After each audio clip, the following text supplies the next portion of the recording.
What's up, Chris Pastras here for Inside Skate, and today we're catching up with one of my current day heroes, the one and only Chris Cole. We're gonna talk Omit, Street League, all of it.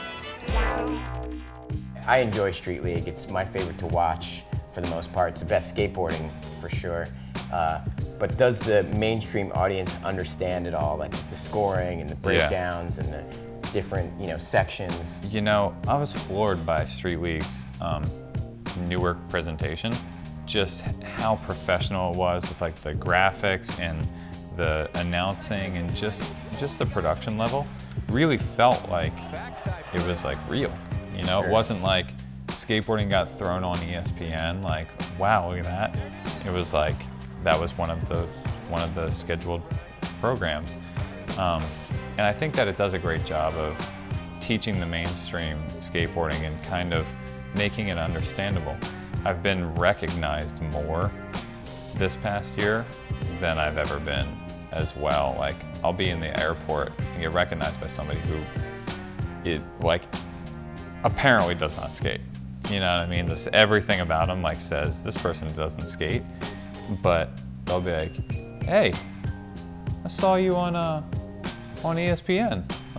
Yeah, you were on Street League, man. And so they actually watched it.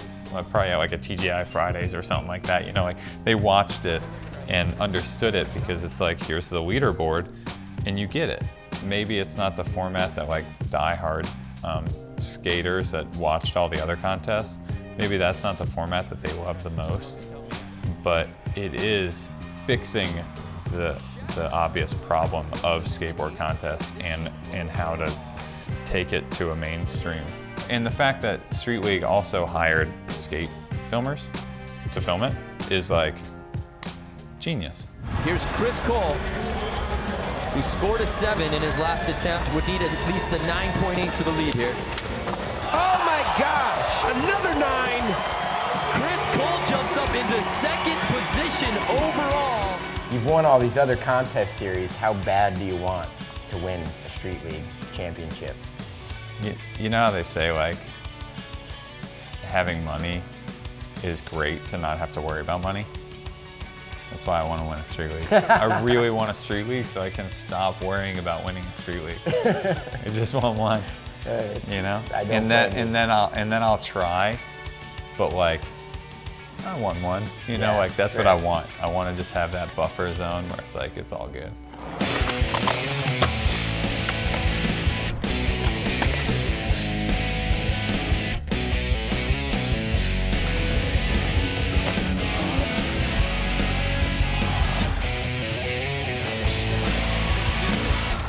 This year has been hands down the busiest year of my entire life.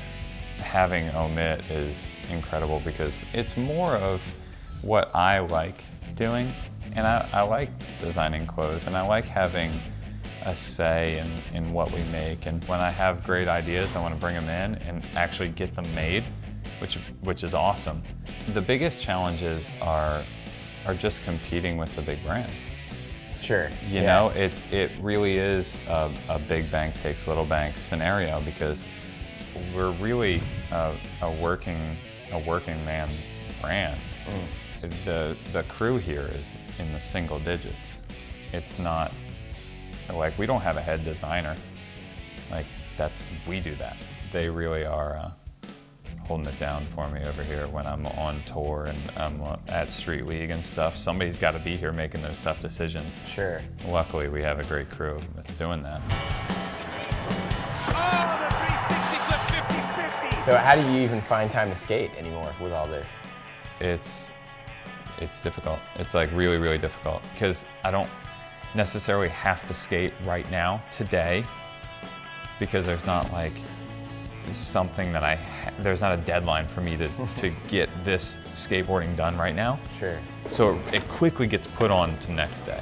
Does skateboarding have to get scheduled on certain days and certain hours? My entire life is scheduled on certain days and certain hours. I mean, I have play with the kids scheduled in.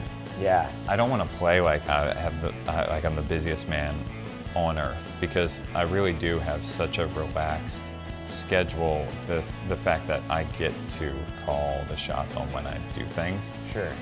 But I really want Omit to succeed. And I really want my shoes to do well, and I want DC to do well. And so I'm there. Any sponsor that like pays for my life and also will even gives me free stuff. I mean, that's like money out of their pocket to give me stuff. I really want them to do well. And so I try to like divide my time up and do things for each of them. And it's tough.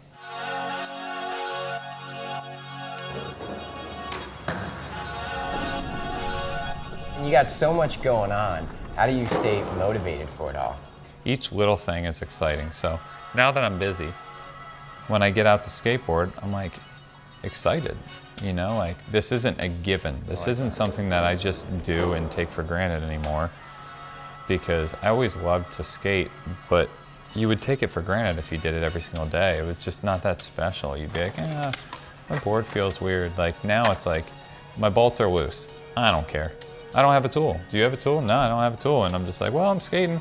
I'm happy I'm skating.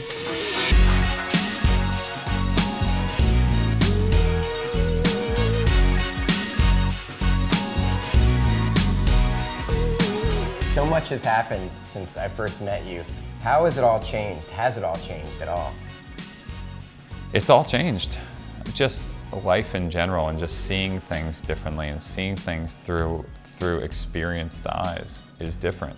But my love for skating is the same, which is, I mean, I'm really, really, really fortunate for that I still love to skate. And how do you maintain that love for and passion for skateboarding? I don't know. It's just there. There's just always ways to get excited, and maybe it's a good outfit. It just gets you psyched, or maybe it's somebody else's video, or skate different size wheels, or just something that gets you excited again. And a lot of times it's just a small change and it'll spark your interest all over again.